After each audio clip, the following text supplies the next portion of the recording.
hell is Tony Green?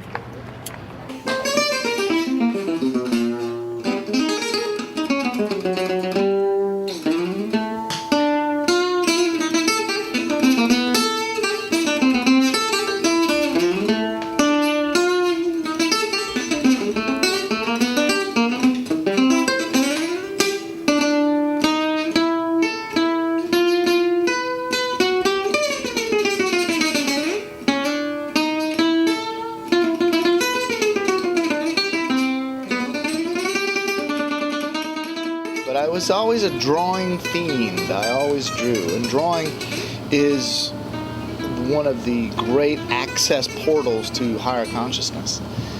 By sitting there calmly, peacefully with a pencil in your hand, you know, observing nature and all its wonderful secrets that it has to offer you. I mean, with patient, careful observation, nature will reveal all her secrets, all the truths.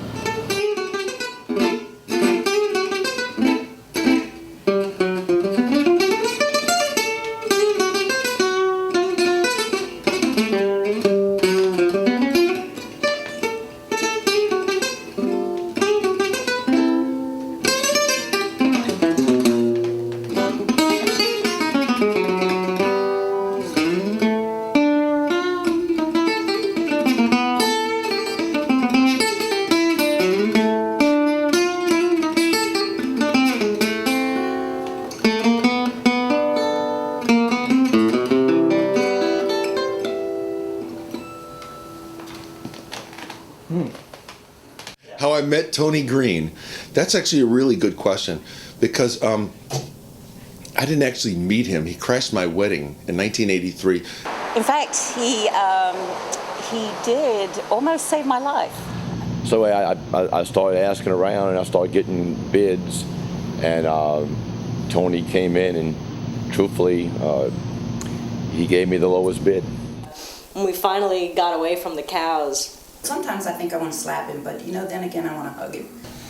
Actually, I could never figure the guy actually doing a job of any sort. Now he'll get all huffy and say that he works real hard, and I'm sure he does, but you know, I've never seen him do any real work. Well, people ask me if I grew up in New Orleans, and I always say not yet. But I grew up on not yet, in Algiers, which is on the other side of the river, what is called the West Bank. And I can remember as a kid watching TV, and they say, you know, fighting broke out on the West Bank today. I go, shit, I missed all that. I was in school. Anyway, and so my dad was stationed at the Algiers Naval Station in Algiers, because he's a Navy man, and that gave us access to the Navy base, so we'd go see all the movies for like a quarter in the swimming pool, et cetera, et cetera. But it was a little house, and there's 6 of us in this little house. My 3 brothers, we shared one room. My sister had a room, and then my dad and mom, of course, had their room. And so it was pretty close quarters, and everybody, I guess, to survive had to find their refuge of. So my oldest brother, you know, he was hitting the books all the time, and that was his deal. You know, my sister had her world, Bobby had his, and those guys were older than me. So, and I was kind of left behind to do my weirdness, you know, so to get into radical leaders and to draw and paint and follow my mentors, which at that time was Salvador Dali, Max Ernst, you know, the surrealists were who I was totally into.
a healer.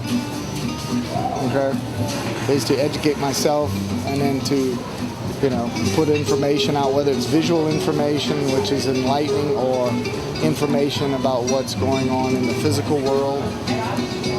Just to bring good news to people. It doesn't have to be pretty paintings either. It doesn't have to be necessarily happy music. Some of the most deepest, darkest ballads can, have a lot of healing effect on people. And I'm with the Bible that, says that we're here for the benefit of others. And I think once we get on board with that and understand our connection to each other, stop looking at each other and only seeing the differences of, race, religion, politics, sex, age, size,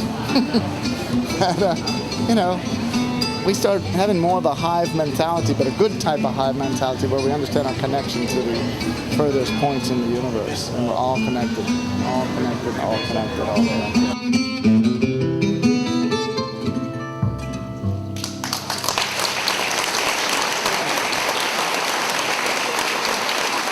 I stumbled into a restaurant on my way. I was hitchhiking from Luxembourg. I just got off an Icelandic flight. Back in those days, that was the cheapest way to get to Europe. And I was definitely, on a tight budget. So I had my backpack and my tent. I was hitchhiking here, they're sleeping in a field, and da-da-da-da. And finally, they dropped me in the middle of Bruges, Belgium. I said, wow, look at this place. Checked it out, was hungry. I walked into this vegetarian restaurant, with my backpack and tent and all that stuff, and told them I'd like to eat, but they said, oh no, Gesloten, which is closed. Damn, But the girl was kind of cute, we started chatting up each other. She said, well, I'll make you something, And she brings me a little aperitif, and I said, I like this, So anyway, make a long story short, then they invited me to stay for dinner and all that, and then I ended up living there for 2 years. And I was making a living as a portrait artist. I had the worst portraits in Bruges, but they were the cheapest, okay? So you couldn't go wrong. Tony, like most kids, he was into the rock and roll. He was big into Rolling Stones. Tony was good about picking out the licks off of a record. And one thing I learned from Tony was, when you're picking out the licks, I don't know, did you play guitar at all, Todd? Okay. Yeah.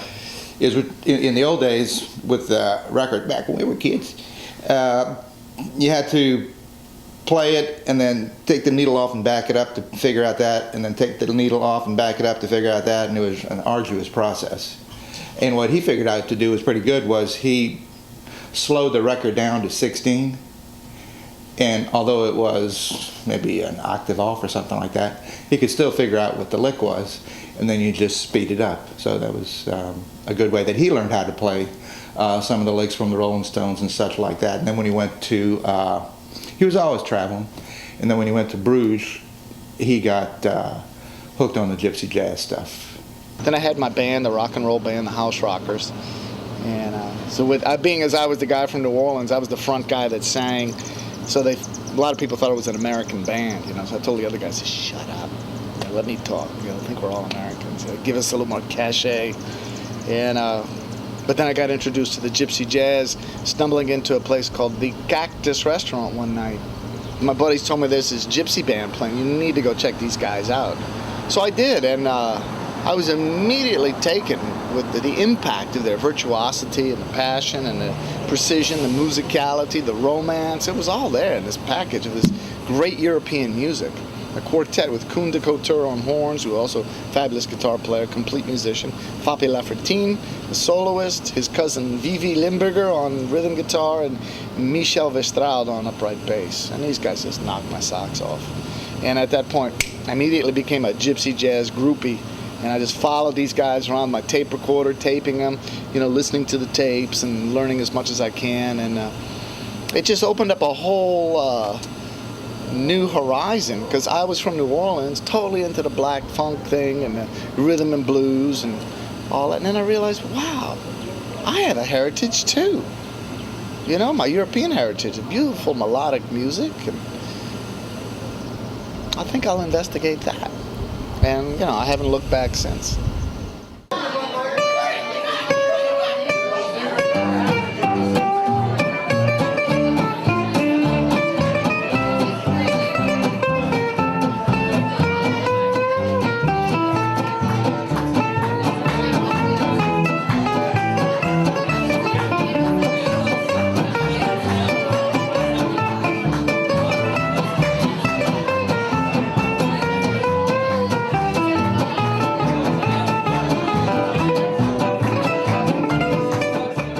had our rucksacks, tennis shoes, shorts, t-shirt. That was it. We were wondering why all these people had ropes and, you know, hooks and like all this safety equipment. And anyway, so we kept going higher and higher, and we were in the glaciers. And there were all these ladders, these iron ladders that were on the, it was like a nipple of the mountainside coming out. And the ladders would go around these, you know, obtrusions, obstacles. And so you'd get on them, and you were supposed to link your rope and you know, your safety gadgets on them to climb up these ladders. Well, we didn't do that. Well, Tony went up and got up onto the ledge and was fine, but as I was starting to go up there, my rucksack was pulling me back, and I looked down, and I got the heebie-jeebies, you know, height, and my knees started to tremble and my hands were sweating, and I was holding on to this iron rung of this ladder, knowing I was slipping.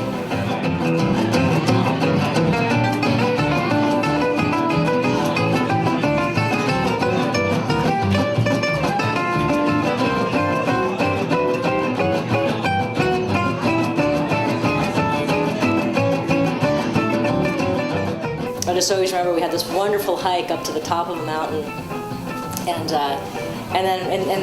we were standing up there, and there was actually this, you know, one of those big mountain stags, or, you know, what are they called? The ones with the amazing horns, you know. And he was actually up on this big rock, kind of posing, you know. And we got up, you know, and we're standing up there, and it's silent and it's beautiful.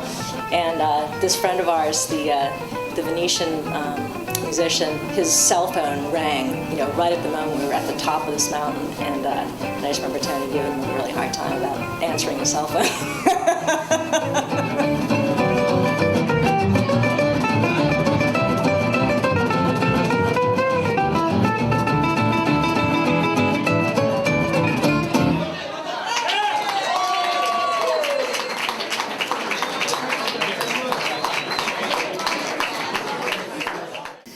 And I asked him one time, Tony, what do you think? Will you ever settle down? Do you think you'll ever find somebody and settle down? He said, you know, he said, I'd like to. He said, I've tasted a lot of icing, but I've never found the cake. I said, oh my goodness. I had this idea about doing murals, and I started asking questions. And I wanted to do a neighborhood scene, and I wanted to do something with the ballpark, related to the ballpark. He put together a few things, some ideas, and they came to me. And the first time he drew something, it came up, and it had a lot of ornate, kind of like Mardi Gras Indians. And I said, no, man, that's not really what I'm looking for. I'm really looking for a neighborhood scene, and kind of a neighborhood bar scene. So he came back and essentially pretty much had drawn up what this mural kind of looks like. And I said, man, that's exactly. I said, if you can put that on a wall, that's what I want. And he said, I think I can do it. Well, he did it, and it was just, you know, a masterpiece. I still think it's a masterpiece. When he was in school, in particular high school, you know, normally if you're going to do well in school, you get your notebook and you take good notes and you study the note. But if you look at his notebooks, it was really incredible to see some of the notebooks that he had. Had virtually no notes, but just these really nice drawings on all the pages, and some of them were pretty surreal, and all of them very good. So if you just thumb through his notebooks from high school, you'll find some really, really cool stuff in there. Well, I met this guy who lived out in the country too, from Washington, D.C., David Logston, and we conspired to make our own fig wine, and the fig wine was such a success that we both hitchhiked up to Washington, D.C. It's wild, man. And so we get there, we stayed at his mom's house, and he said, you know, I should enroll in the Corcoran School of Art, so I did. And the Corcoran School of Art is located right next to the Executive Building. You have the White House, the Executive Building, and there's the Corcoran School of Art. This wonderful Victorian marble, resplendent architectural, you know, gem. And I thought, oh, finally. This is where I'm going to get the fundamental education I've been striving for. Learning about anatomy, how to draw, composition, color theory, it's all here. Obviously, look at this building. Wrong. I get stuck with this guy, Gene Davis. Okay, Gene Davis, you know. And this is in the 70s, you know, when the abstract expressionist thing was just taking over everything. And they poo-pooed anything that even smelt of academic knowledge, you know. And then one day I was riding my bike down Magazine Street, New Orleans. I'm back here, and I look at, and I see, New Orleans Academy of Fine Arts. Are you kidding me? So I went in, you know, checking it out. I met the director, this guy called Oziklis Ozols, who's a Latvian immigrant. He came when he was about 12 years old, settled in Philadelphia with his parents, and exceptional artist, a very talented man, very knowledgeable, a direct link to the Renaissance, because he studied with people who studied with people who studied with people. So, you know, and I met him, and I said, isn't this ironic that I meet the guy, as I've been all over looking to really study in Washington and Belgium, and here's the guy right here in my backyard. So I immediately started studying with him, and I would do 6 months studying with Oziklis, and I'd go back and do 6 months living in Venice. And do 6 months with Oziklis, 6 months in Venice. Putting what I'd learned, the theories and techniques that he taught me, into practice in the real field, doing landscape paintings and still lives and figure studies. And that was a great way to build up my, you know, my technique, etc. And I'd come back, bring a body of work, and have an exhibition here in New Orleans, and that's pretty much how I always took care of myself.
We had a reception at the Columns, and Beausoleil was playing. I'd never met Tony, and he showed up in pictures of the video, not the video, but still pictures. And we were asking at the time, who's that guy in painter's overalls and stuff? Well, he heard the band, saw the free food, so he crashed it. I told him, I'm slipping. Well, he came partway down to try to grab me, but he couldn't reach around this you know, the lump of the mountain to grab me. So he as Tony does, started to talk me through something and get me distracted so that I wouldn't think about, you know, what I was doing. And he said, just focus, what's in front of you? What is in front of you? And there was this little flower, And I said, it's a little flower. And he said, what color is it? Tell me about it. Explain it, you know. And so I started talking about the flower, and I started to calm down. And then he said, just put one hand up and climb up the next one. And I climbed up the next one. And with that, he grabbed my rucksack and he yanked me around this. And we stood on that ledge trembling for a while there.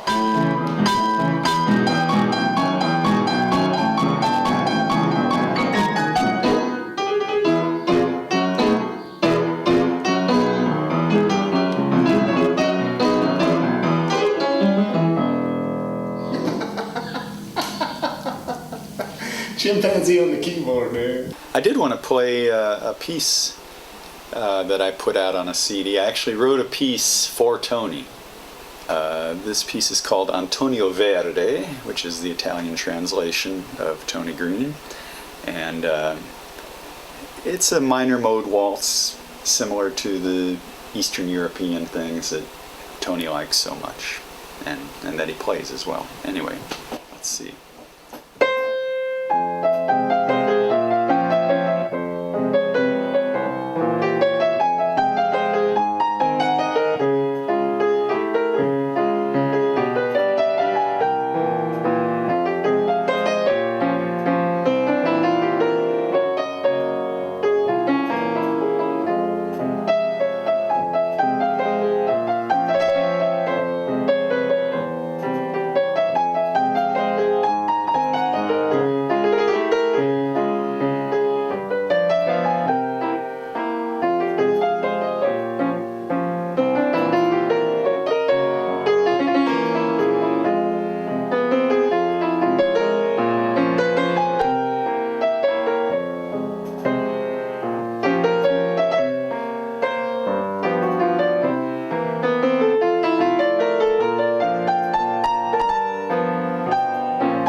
Now it's my pleasure to introduce a real artist, musician, and someone with a lot of talent. Tony Green joining us right here on the Ringside program. And Tony, welcome. Thank you, Jeff. Thanks for having me on your program. Oh, it's my pleasure.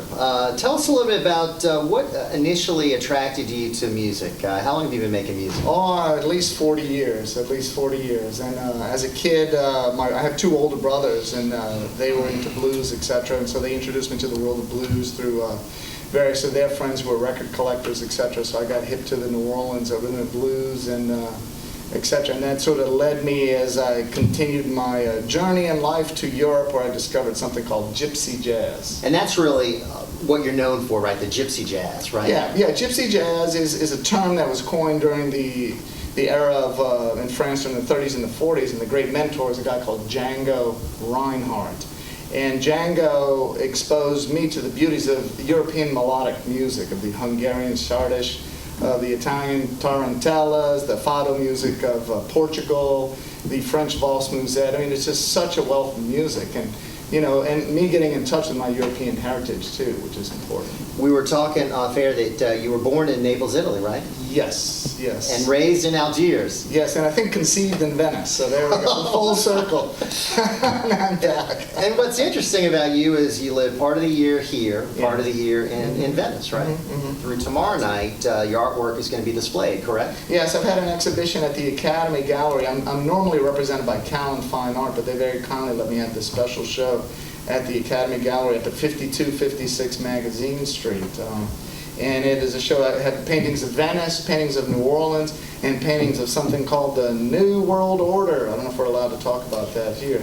Let's segue right into that. You've been doing a lot of research into that, haven't you? I have indeed. I've always been, had my antennas out. I've been a truth seeker, and being an artist, I have lots of time for research and to see what's going on behind the scenes. And since it started with Kennedy being shot, I didn't believe that story. And then, why we got into Vietnam and leading up to 9/11, which after I did the research on that stunk to high heaven. And then Katrina, the post-New Orleans Katrina, about FEMA, their involvement with not allowing supplies to come in, cutting power lines to create somewhat of a laboratory here for the coming martial law that most Americans don't know that we're already in. It's just not hot martial law. And with the new administration, is this sort of same sort of control continuing? New bus driver, same bus. New bus driver, same bus. In fact, this bus driver, he looks so much better. He talks so much better. Oh, he's so wonderful. Love fest. But you're going to find that he's going to be the guy that we're going to hate the most, because they're just going to use him as a scapegoat for when all the stuff really starts to come down. He'll be the birdcage liner that will be pulled out, and they'll put in a Republican one 4 years after him. Before that, he really wasn't particularly concerned politically. Most of his interests had more to do with art and music. God bless him and his thoughts. Just keep them to yourself, because personally, I don't want to hear them, and I don't think most people want to hear them unless they're in that same tune. He's constantly emailing people about his views, and there's no changing him sometimes. Since he's been in Europe, his values are totally different than ours are over here, and he doesn't quite understand what we are going through. He sees it his way, and sometimes there's no changing Tony. I just appreciate his passion for everything. I find it in his politics these days, fairly overbearing, but I do appreciate the way he goes with gusto after art and music. I mean, he's a true seeker of what he thinks is beautiful. This is Patriot Radio, Radio Free Fleur-de-Lis, your shining light of truth in the Crescent City. We have with us today Tony Green, an internationally known artist and musician. He's going to give us the lowdown on his awakening and becoming aware of the New World Order. He does artwork on the New World Order, chemtrails, and other things like that. He just explained it to me, and he can explain it better than I can, so I'm going to let him talk to you. Thank you so much for letting me come on your Patriot radio station. This is a very important tool to waking up the public, because we're fighting a media that is completely controlled, and the whole purpose is about dumbing down the population. So I'm very happy to be here. Why am I talking about this stuff? Because I care about humanity. I found out so much. It all started with 9/11. At first I was a lot more comfortable when, I thought it was, the Islamic Jihad and a couple of guys in caves orchestrating the demolition of the 3 buildings, building 1, 2, and number 7. I have a choice. I can be a slave and I can just take the official story and walk away and go back to sleep. Or I can start acting like a citizen and do what the journalists are supposed to do but don't do, and that is ask questions and demand answers. I have the luxury of living also abroad. The citizens there have access to information. There was a 2-hour program on Italian national television that spoke about 911 being an inside job.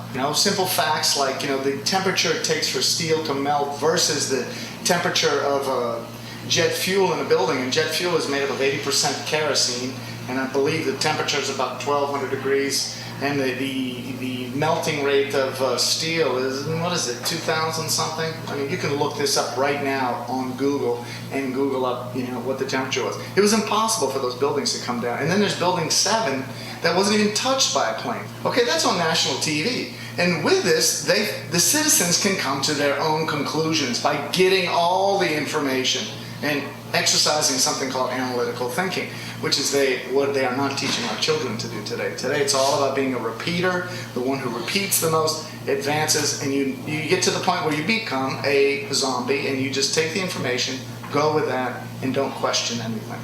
I know everybody out there knows something's wrong, but you feel it in your gut, but you can't really figure out what it is because you don't go and do the research. I just say to you, whatever I say, whatever Gary says, don't believe a word of it, folks. Don't believe any of this. But we challenge you to go out and do your research and prove us wrong. okay? Go do your research, come to your own conclusions. But as far as informing people, this is an information war. And you're not going to hear about it on any of the television stations. The internet is the last bastion of truth, and they're in the process of closing that down. If you do your research and you work your way up the pyramid, you're going to find out there's maybe about 300, 400 people who control what's going on in this world, okay?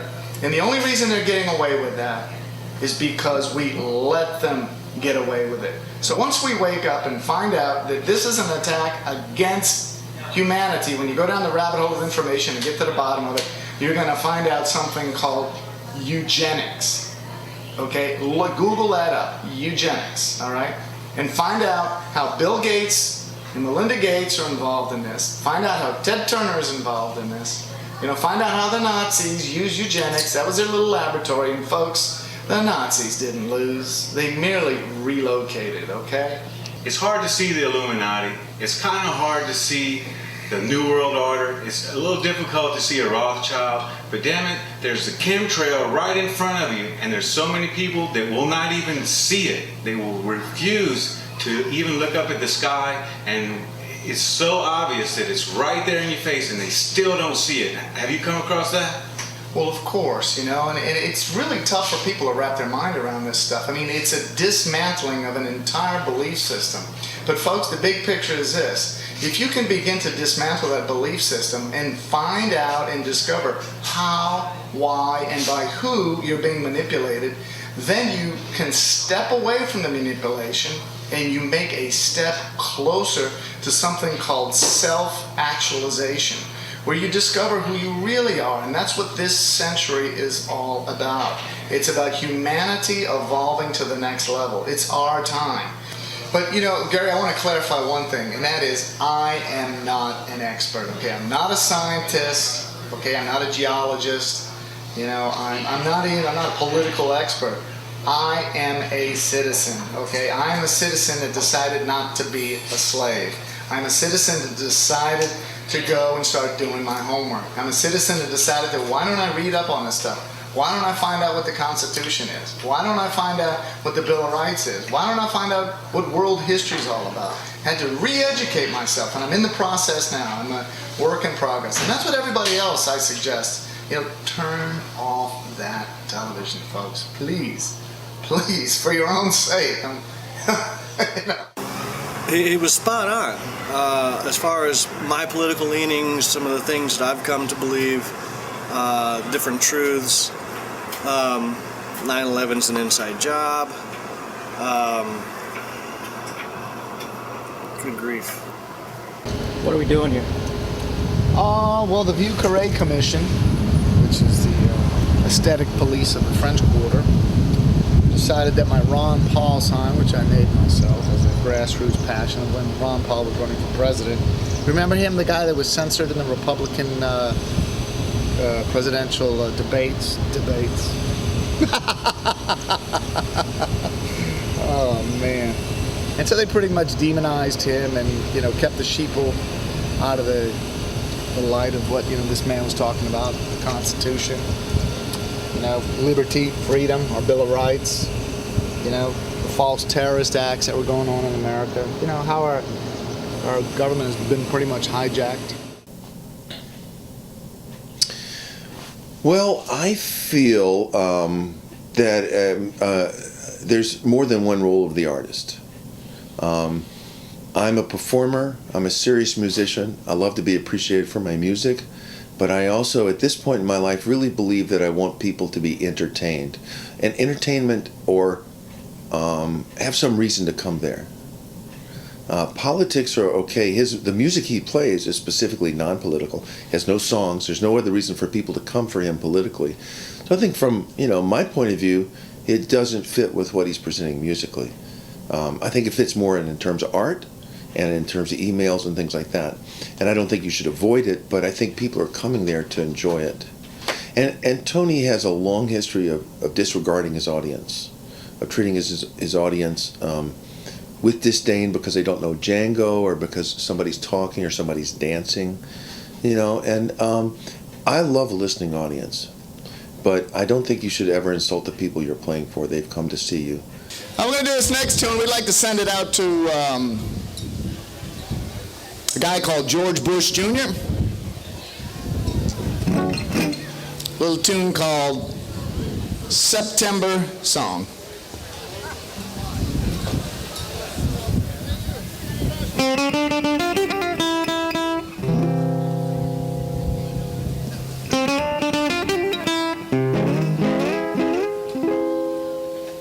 I think Tony's a genius when it comes to music and art, and I'd put him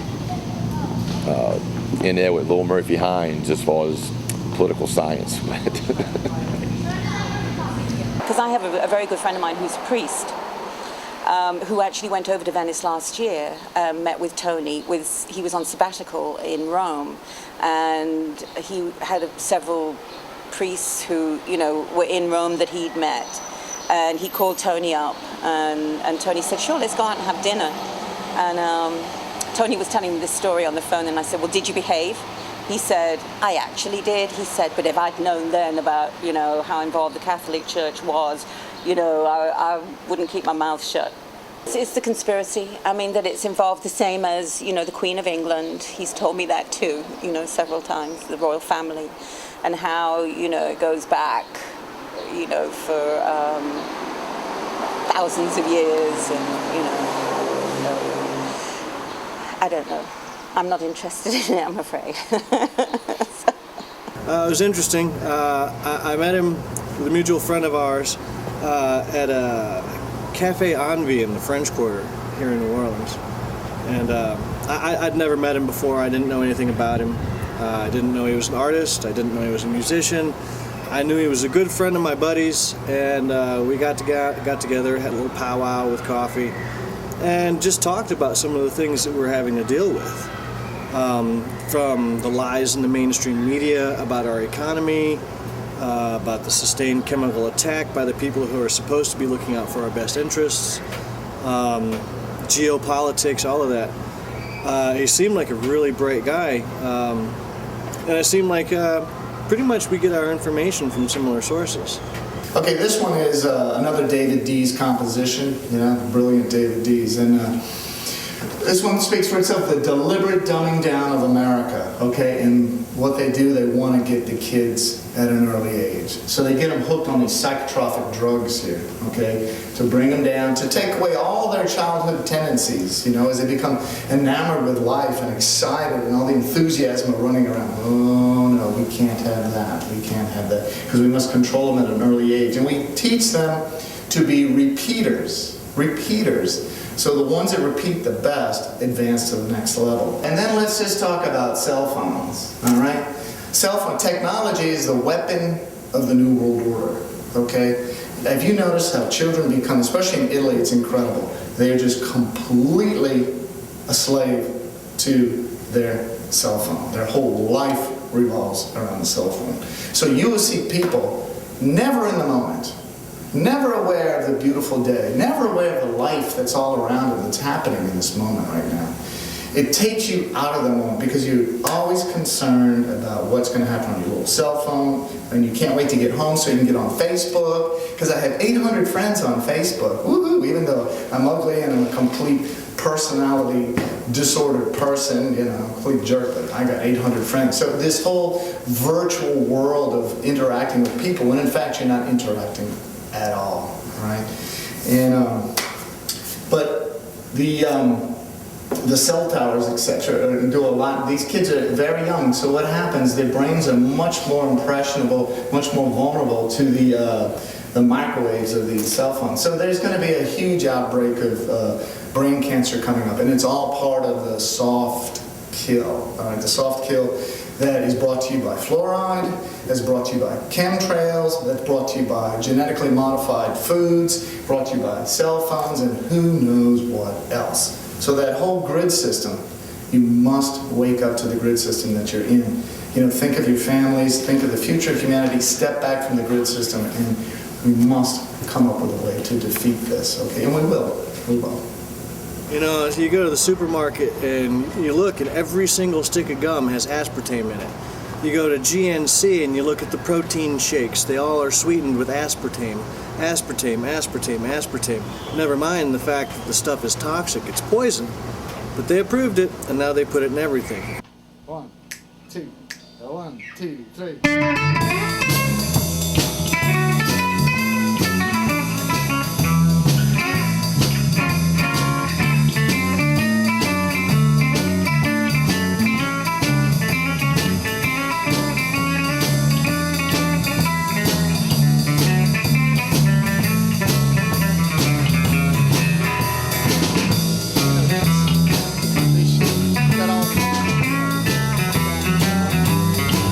What's going on, Big Daddy? Tony, how are you? Summer's good. Glad to see you. We're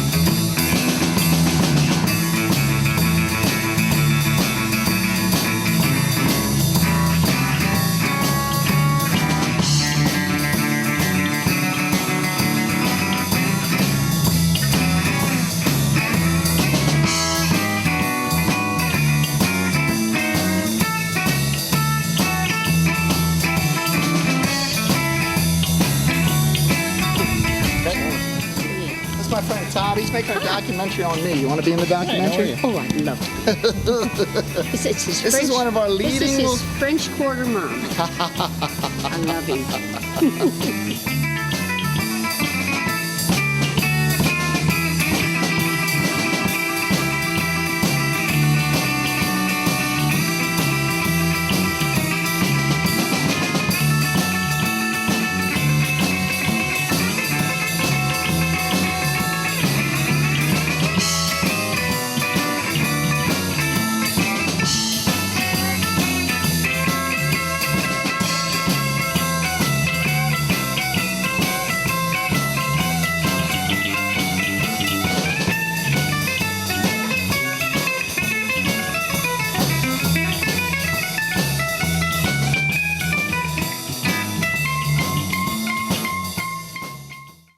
Or never gives any details.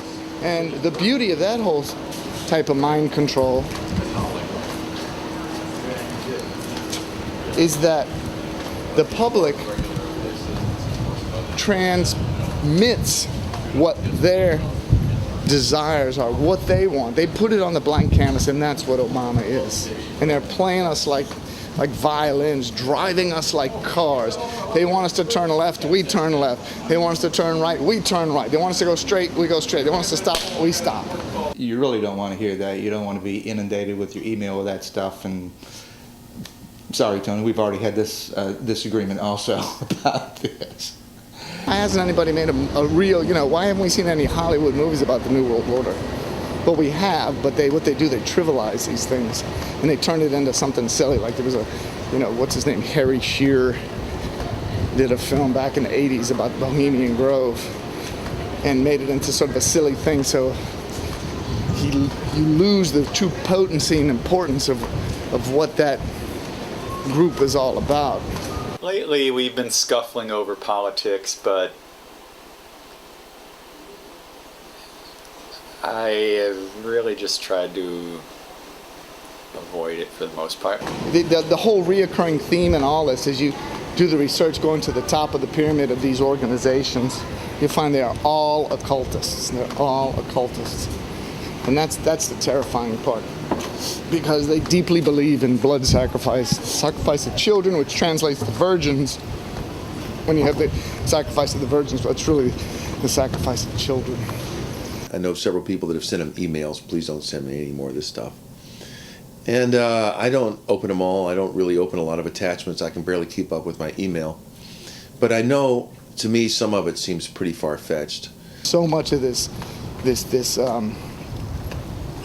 culture of death now, that's because the occult people are now moving in They've saturated our culture with this culture of death. Harry Potter films, okay? I love those films. Oh, they're great, really well made, great budgets, you know, good acting in the English tradition, you know, special effects extraordinary, you know. But on closer look, they're all about conditioning children and bringing them into this whole world of the occult with the books. You know, it was so great to see kids, oh, look, he's reading. He's not watching TV, but he's reading the Harry Potter book. You know, it's only been through emails primarily, but, you know, Tony seems to think that the federal government, George Bush, Dick Cheney, orchestrated the planes flying into the Twin Towers, and I just think that's totally absurd. Can I remind you about an exhibition I have right now? Yeah. Is that all right? Man, you know, self-promotion, this is the only way I can tell you about this, but I have an exhibit at the Academy Gallery. Do you know what that is? Yes, no. It's up on Magazine Street. You know what that is? Yeah. So, 5250, it's where the New Orleans Academy of Fine Arts is. Okay. So we'll be having, exhibiting my paintings, some of it of New Orleans, some of it of Venice, not Louisiana, but Italy. And then something else called the New World Order. Who knows what that is? Yay! Okay, good. For the rest of you, go home and Google up New World Order, okay? You're going to find out all kinds of stuff you never knew about. Tony is. I think Tony, who's a very interesting person to talk to in every respect, and he's a great listener. You know, he's very opinionated, which I like, but he talks. When you talk to Tony, you get a response. He listens to what you said and he responds to it. Not many people do that. Tony, he encouraged me, as Tony always does. Tony is the biggest encourager to anybody with whatever talents that they have, that he will push them and try and get them to where he feels, you know, would be a good point for them to either start doing something or, you know, to try and further their experiences. He's a great teacher.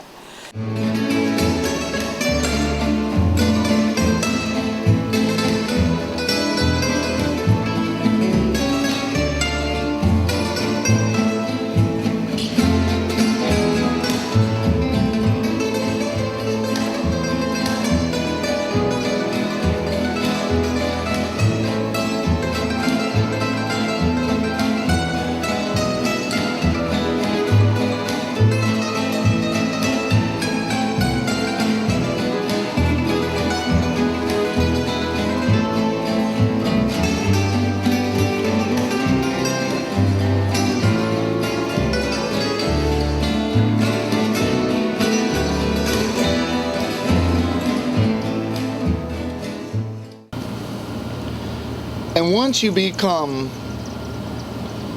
conscious of the truths, then you become conscious of the lies. You begin to see the lies very clearly also. And when you start to see lies, then you become a very dangerous individual, because, you know, you have a certain level of illumination which you can share with your fellow human being, and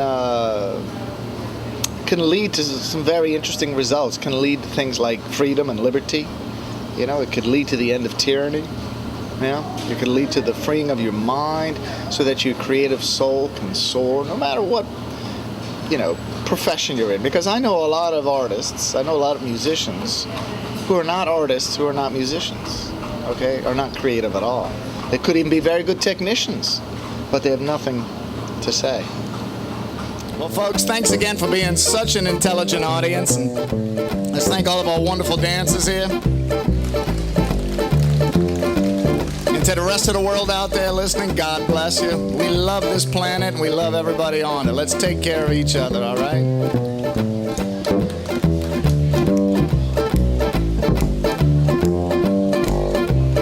Rick Oliveris on the guitar.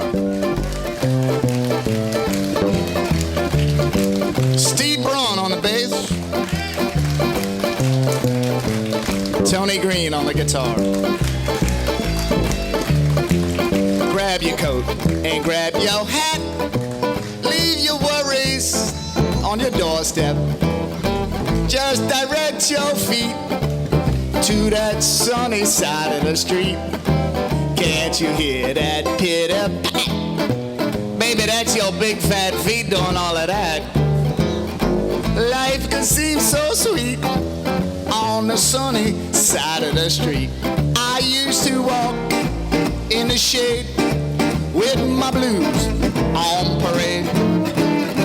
Baby, I'm not afraid, because it's Rover I done crossed over. If I never, ever, ever have a cent, or I'll be rich as that scumbag David Rockefeller. Gold round my feet on the sunny side of the street. Oh yeah, on the sunny side of the street. Oh yeah, on the sunny. I'm talking about that sunny side, the sunny, well, hell, the sunny side of the street.